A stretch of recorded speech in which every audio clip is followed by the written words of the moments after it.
मित्रांनो, साधी माणसे या मालिकेच्या आजच्या भागामध्ये मीरा आता सत्याला म्हणते, खरं तर तुमची लायकीच नाही आहे की तुम्ही कोणतं काम करू शकाल.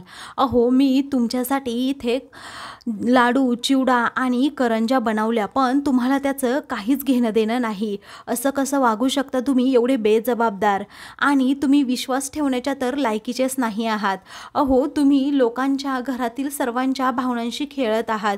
कुणाचं मन कधीही जपत नाही. घरामध्ये असं वेगळं स्थान तुम्हाला नाही आहे, कारण तुम्ही कुणाचा कधी विश्वास जिंकत नाही आणि माझा तर नाहीच नाही.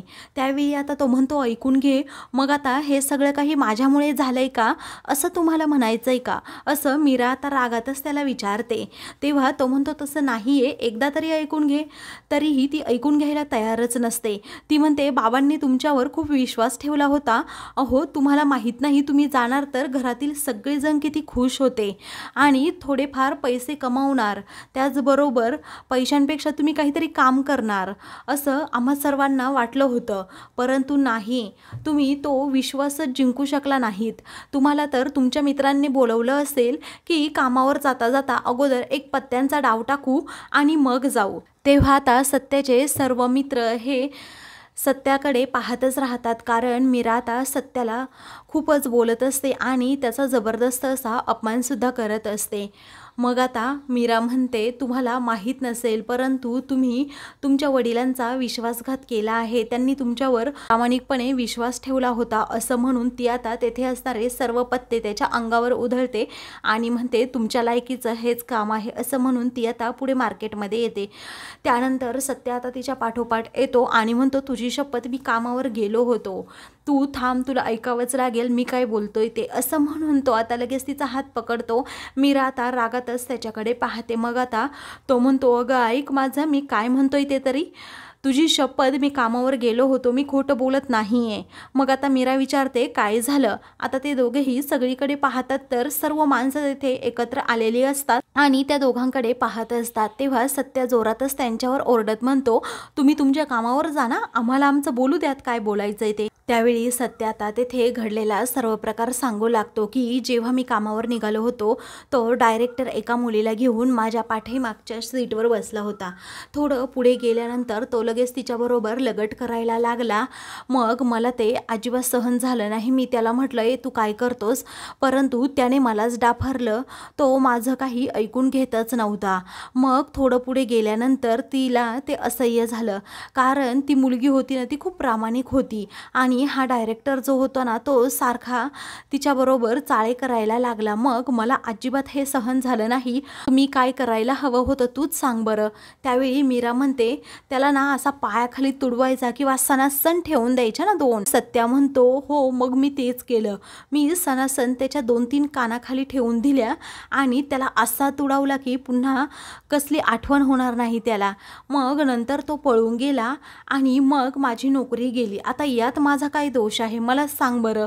मग आता हे अगोदर तुम्ही मला का नाही सांगितलं, असं मीरा म्हणते. मग आता सत्या म्हणतो, अगं कसं सांगणार, तू ऐकून कुठे घेत होती माझं काही, तू तर मला एक शब्द देखील तोंडातून काढू देत नव्हती, मग मी काय करायला हवं होतं.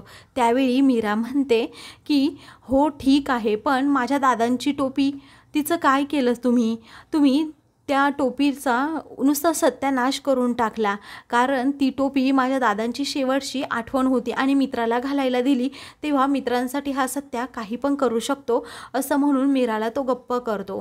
तेव्हा ती म्हणते, ते ठीक आहे, परंतु अहो, माझ्या टोपीने तो मित्र दारू पुसत होता, तुम्ही पाहिलं ना. मग आता सत्या म्हणतो, त्यात माझी काय चूक, मी त्याला नकोच म्हणत होतो, मग नंतर मी टोपी ओढून घेतली. त्यावेळी आता मी माझ्या दादांची ही शेवटची आठवण फक्त माझ्याजवळ घेऊन आले, बाकी माझ्याकडे काही नाही आहे, असं म्हणून मीरा इमोशनल होते. त्यावेळी सत्या तिला समजावतो.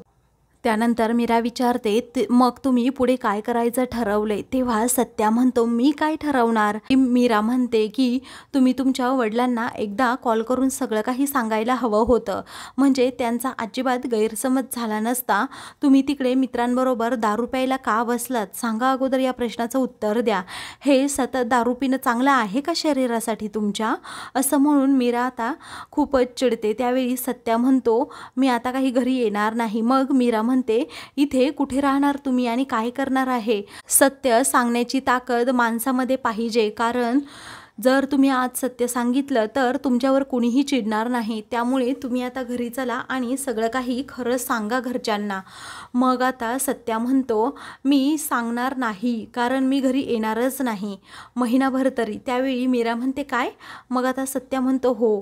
त्यावेळी आता मी निरूपाबरोबर पैंज लावली होती, कारण ती मला म्हणाली होती की तू लगेच घरी येणार आणि मी आता लगेच घरी गेल्यानंतर ती जिंकेल आणि मी हारेल. मला निरूपासमोर अजिबात हारायचं नाही आहे. आता मीरा रागातच म्हणते की त्यांनी तुम्हाला चांगलंच ओळखलं होतं की तुम्ही पुन्हा घरी येणार, कारण आई ही मुलाला ओळखतेच. त्यावेळी आता सत्या म्हणतो, तरीही मला यायचं नाही.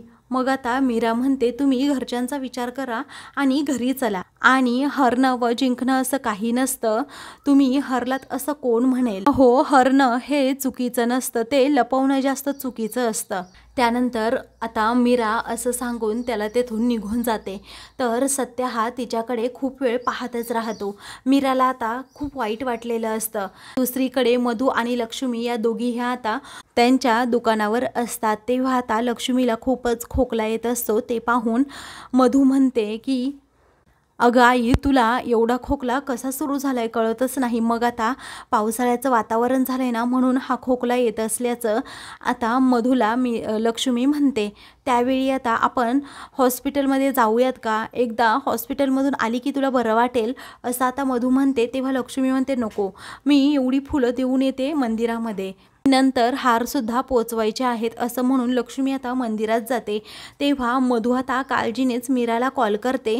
परंतु दुसरीकडे मीरा ही खूप रडत असते. तिच्या दादांची टोपी तिच्या हातात असते आणि ती त्या टोपीकडे पाहून आता खूपच रडू लागते. त्यावेळी आता ती समोर पाहते तर तिला सारखा फोन येत असतो, म्हणून ती पर्समधून मोबाईल काढते आणि पाहते तर फोन आता मधूचा आलेला असतो. तेव्हा ती आता लगेच तो फोन कट करते आणि पुन्हा पर्समध्ये ठेवते. दुसरीकडे मधू म्हणते, बापरे, ताईने फोन कट केला, असं का केलं असेल बरं तिने? इकडे आता अड्ड्यावर सत्याचे मित्र हे बसलेले असतात. तेव्हा सत्य आता लगेच ते पत्ते फेकून देतो आणि म्हणतो, सगळा घोळ होऊन बसलाय. तर ज्या मित्राने टोपी घातलेली असते तो मित्र म्हणतो, खरंच नाही, तर टोपीमुळे सर्व घोळ झाला. सत्या ते पत्तेच फेकून देतो आणि म्हणतो, आयुष्याचाच घोळ झालाय माझ्या. त्यानंतर तो म्हणतो, अरे, त्या टोपीने घोळ घातला हे महत्त्वाचं नाही, कारण तुम्ही त्या टोपीने दारू पुसत होतात ना, म्हणूनच हे सगळं काही झालं. अरे, तिच्या मनाला खूप लागलं, कारण ती खूप साधी आहे रे. वडिलांची ती टोपी होती ना, म्हणून हे सगळं काही झालं. त्याचे मित्र म्हणतात, भावा, या दारूमुळे खरंच काही सुचत नाही. मग आता सत्या म्हणतो, सुचायला तर पाहिजे ना, नक्की आपण काय करतोय आणि काय नाही. सत्याला आता खूपच राग आलेला असतो. तो डोक्यालाच हात लावतो. मग आता सत्याचे मित्र त्याला म्हणतात, कर ना काहीतरी, कारण घरी जाऊन आता जर मीरा वहिनीने सगळं काही सांगितलं तर खूप मोठा प्रॉब्लेम होऊ शकतो. मग आता सत्या म्हणतो, माझी तर वाटच लागणार आहे. मग तेव्हा तुझ्या वडिलांना जर सांगितलं तर मग काय होईल, असं आता त्याचे मित्र त्याला म्हणतात. त्यावेळी सत्या म्हणतो, हे असं व्हायला नको रे, काहीही झालं तरी. मग आता त्याचे मित्र म्हणतात, तू अगोदर जा आणि घरी सगळं काही सांग. मग तेव्हा आता सत्या विचारात पडतो की घरी जावंच कसं. दुसरीकडे निरूपा ही सारखी पंकजला कॉल करत असते, परंतु त्याचा फोन लागत नाही. तर कोल्हापूरला असणाऱ्या पाहुण्यांना देखील ती कॉल करते आणि म्हणते, तिकडे सगळं काही ठीक आहे ना, तुम्ही आनंदात आहात ना? अहो, माझा पंकजसुद्धा तिकडेच यायला निघाला होता, पण त्याचा फोन लागतच नाही. मग आता पंकज आल्यावर आम्ही तुम्हाला नक्कीच कळवू, असं आता निरूपाला सांगण्यात येतं. तेव्हा निरूपाला समजतं, पंकज तर तिकडे सुद्धा गेला नाही, काय करावं आता कळतच नाही, असं म्हणून ती आता लगेच फोन देखील ठेवते. तर आता पंकज नक्की कुठे असेल याची काळजी तिला लागलेली असते. तेवढ्यातच तेथे आता रवी आणि सुधाकर हे दोघेही येतात. ते दोघेही मीराला खूप वेळा आवाज देतात, परंतु मीरा घरात नाही असं निरूपा म्हणते. त्यावेळी तुम्हाला ओरडायला एवढं काय झालं पण, असं ती विचारते. तेव्हा आम्ही गरमागरम समोसे आणले आहेत, म्हटलं सगळेजण मिळून खाऊयात, सुधाकर राव म्हणतात. मीरा आता तेथे येते आणि म्हणते, बाईसाहेब मी सर्व भाज्या घेऊन आले आहे. तर आता सदाशिवराव मीराकडे पाहतच राहतात. मग आता ती आतमध्ये येते आणि म्हणते की लिमडा, कोथिंबीर आणि आलं हे फ्री मिळाले, बाकी सगळ्या भाज्या मी तर घेऊन आले आहे आणि हे 20 रुपयेसुद्धा उरले आहेत. त्यावेळी आता मीराकडे सर्वजण कौतुकाने पाहतात. तर निरूपाला खूप राग येतो. 20 रुपयाची नोट तिच्या हातावर टेकवत पुन्हा ती निरूपाने दिलेलं चॅलेंज पूर्ण करते. तेव्हा सुधाकरराव आणि रवी हे दोघेही तिच्याकडे पाहतच राहतात. तर आता मित्रांनो, पुढील भागामध्ये सत्या घरी येतो. त्यावेळी आता निरूपा म्हणते, आला, मला माहीत होतं की तू येणारच आहे म्हणून, कारण तुझ्याच्याने एक कामसुद्धा कधीही धड होणार नाही. त्यावेळी आता ती त्याची लायकीच काढते. मग आता तो म्हणतो, हरणं चुकीचं नसतं, हरणं लपवणं आणि सर्वांपासून लपवून ठेवणं हे चुकीचं असतं. आता निरूपा ही पुढे येते आणि म्हणते, तुझं नाव मी ठेवलं आहे, नालायक, असं म्हणून ती त्याला खूप बोलते. अशाच मालिकेंचे पुढील भाग पाहण्यासाठी चॅनलला सबस्क्राईब करा.